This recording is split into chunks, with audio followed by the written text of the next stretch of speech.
A great script is the difference between getting retention like this or like this, in between getting conversions and not getting conversions. But it's not by writing a full 3,000 word script. There's a faster, more natural, and more effective method that I've used over and over for clients in the past. Let's dive in, and it all starts with repelling viewers. This might sound a little crazy, but it's very important because if you get the wrong audience clicking on the video, which hopefully you're not, but if you are, you want to get rid of those people right away. You don't want them to even watch the video, right?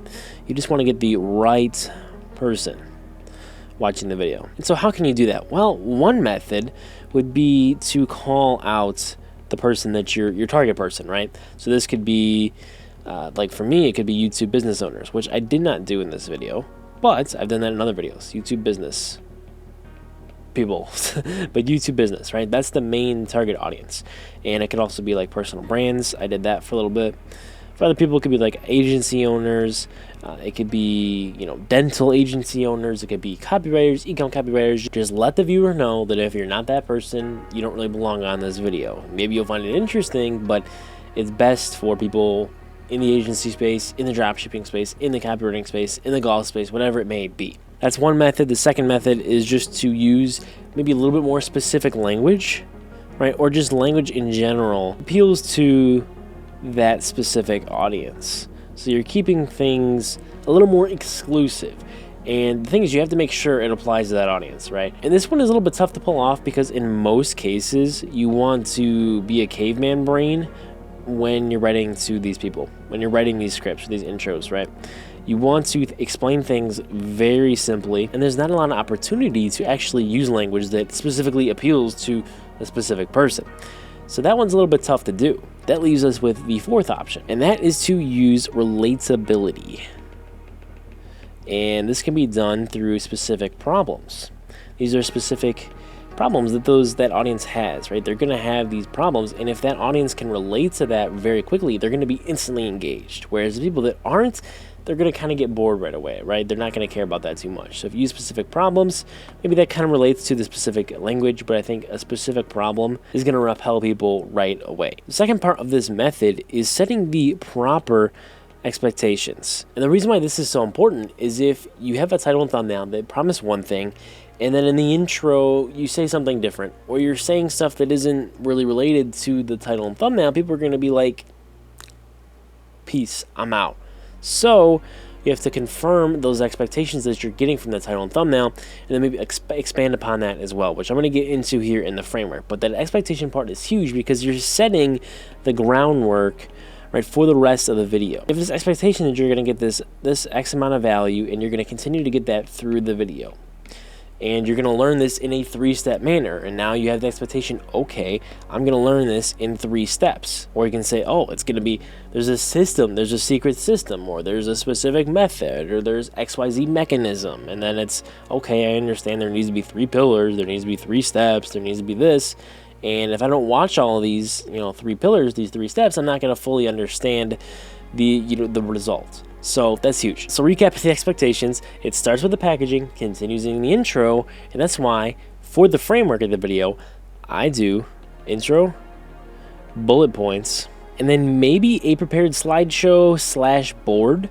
something that I can follow along based off of these bullet points that I make. Or you can just freeball it, but it's always best to have these bullet points and these kind of topic points where now you know what you're following. So for me, I have 5 talking points, and I have it all literally just written out on this Miro board. It's a very literal way of doing it, and that's just because I like to do the whole writing and show everything visually. That's how I like to do it. Maybe you don't want to do that, maybe you just want to talk, and that fits best for your niche and for your business and for your products and your audience and all that good stuff. For me, I like this the best. I think this fits the best, and maybe I could include some more visuals. Maybe I could do a slideshow. Maybe I could do something different, but this is how I want to do it.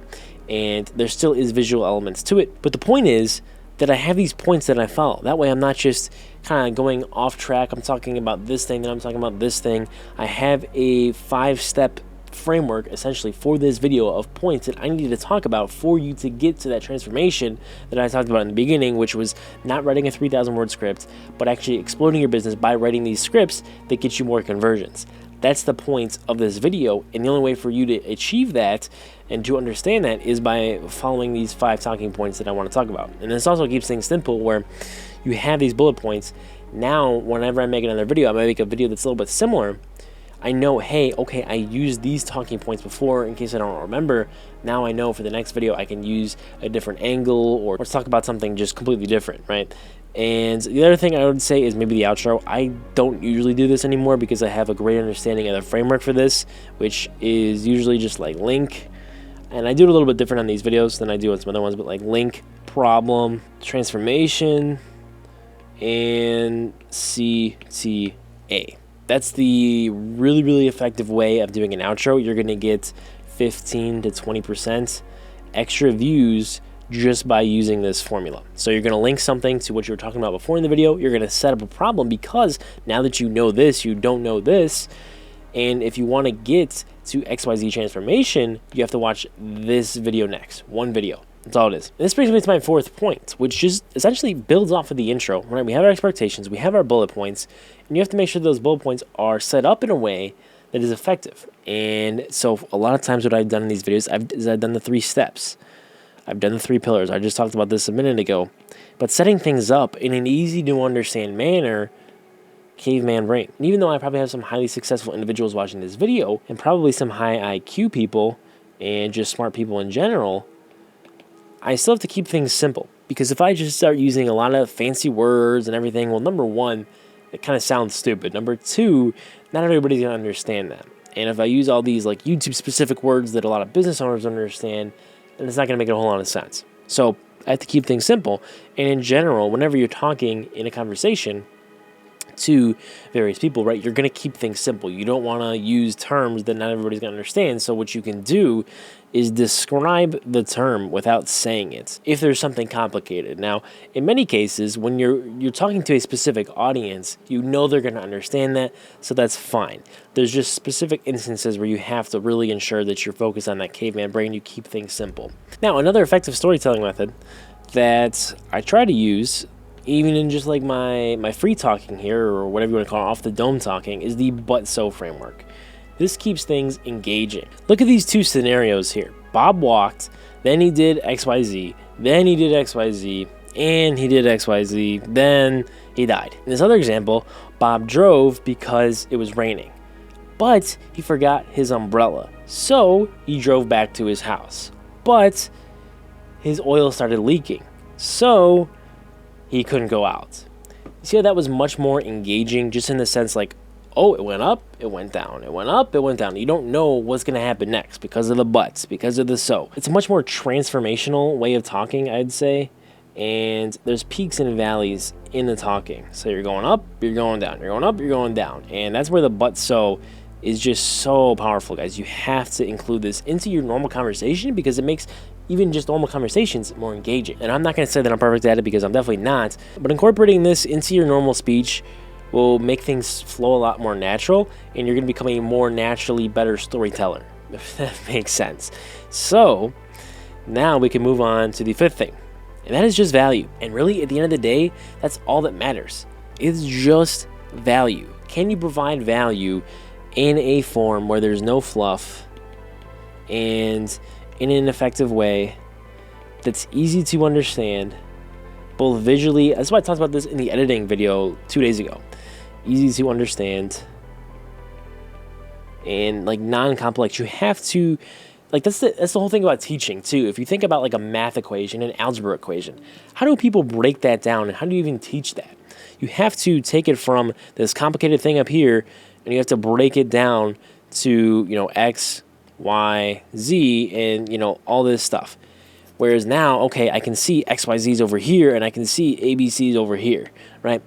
And now you understand the function of one thing, now you can understand the function of the other. It's the same thing with talking. You just have to explain different concepts, whether they're concrete or abstract, in a simple and effective manner. And that's where visuals come in and all that other stuff can come in, but value is at the core of all this. Because as a business owner, you're making content that is educational. and you're going to be helping people solve some of their problems, which means they're going to understand more various things. And that, at the end of the day, is value. So how are you getting conversions from this content? How are you exploding your business? Well, part of it is actually just the value and not wasting their time, helping them solve some of their problems, maybe not their biggest problem. That's of course where your product comes in. You can be the bridge to take them from their current situation to their desired situation and give them that transformation. But a sixth point that I can add is a CTA. So we talked about the outro CTA. Now I talked about this in some other videos, but we're gonna go value. There's gonna be like multiple sections to your video. So CTA, value, CTA. I don't do this on these videos, but this is what I've done before on other channels. This can be interchanged. And you're gonna have your intro, you're gonna set the expectations, you're gonna give value, you're gonna give more value, or you're gonna have a CTA there. It just kind of depends.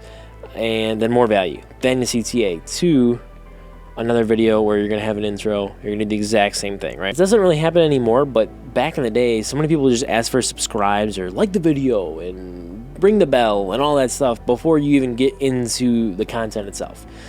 Obviously it's not going to work because you haven't seen anything yet. You haven't given them any value, whether it's entertainment value in those videos, because that was still a thing, or just educational value. We're actually solving some of these problems. You're helping people get closer to why they clicked on that video, which is making 10K a month, driving a golf ball farther, or planting more seeds in your garden, getting healthier plants, getting a healthier marriage, whatever the case is for your niche. You're helping them and you're driving them towards that solution. So that's why you have to give them some value up front. You can give them even more value, and then you give them a CTA to your product. And this is where you can get more conversions, right? And ultimately, like I said before, having all this value and just cutting out any fluff and just making this super, super valuable for the person that's watching. They can solve problems. They can get a ton of stuff, get a ton of value out of your free videos. They're going to know this paid product is even more valuable. And if they aren't convinced by all that, you repeat the process. You get them in another video. Now, granted, you're not going to have every single person watching the entirety of your video. Some people are going to get bored at some points. It's really hard to get somebody to watch all the time, especially when you're doing some like unedited videos and you're not doing all these engaging retention hacks and all this stuff. So it is a little bit hard in that sense. But if you're getting the right person on the video, it becomes a lot easier because they're getting what they came for, right? And then if they're not ready to purchase, they can just get more, they can keep going, they can spend more time with you. That's ultimately a huge goal, is where people spend a lot of time. They can know, like, and trust you, which ultimately builds respect and authority, which then leads to you becoming the micro niche or super niche celebrity, and you become the go-to person in that niche. So what I was saying earlier about these two being like reversible was really just dependent on the video length. So let's say this is a 30-minute video. Let's break this down. This would be like 15 seconds, 15, 30 seconds. Probably closer to 15, hopefully. Then you have maybe 5 minutes of value. Then you have another like 10 minutes of value, and probably like 5. Then you do a CTA that's like 1 minute, and then you do 20 minutes of value. And you do like a 20-second CTA. So this is how this could be broken up, and really that's why this could be kind of here, and you could do 5 minutes of value, then a CTA sooner, because a lot of people, even though they might find your video valuable, they might not watch the entire thing. So if you give them that CTA sooner, you can just get more people, more eyeballs onto your product. And the downside is the lead quality might be a little bit lower, but I mean, if they're already watching like 5 minutes in, it's probably going to be pretty good. Versus being 20 minutes in, then you might not even have a chance to get some people. It's because if you're not getting a high volume of views and you're not getting a ton of people watching all the way through, even if you're giving a lot of value, some people they might have a person come up and talk to them. They might have found this really valuable. They enjoyed it, but they weren't able to spend 30 minutes with you. So there is that factor too. You always have to think of real life scenarios as well. And so that's why I kind of would understand putting it up here. For me, in my videos, I just do a CTA here. I don't even do a CTA just because I make it very clear and obvious, and there's not a ton of views on this channel where there's a lot of comments and there's just so much stuff going on. You can clearly see that I'm offering you something in the description and the pinned comment. So that's why in the CTA here, you can watch this video next. It's a 62-minute free guide on how you can get clients with YouTube and scale your business. I'll see you inside.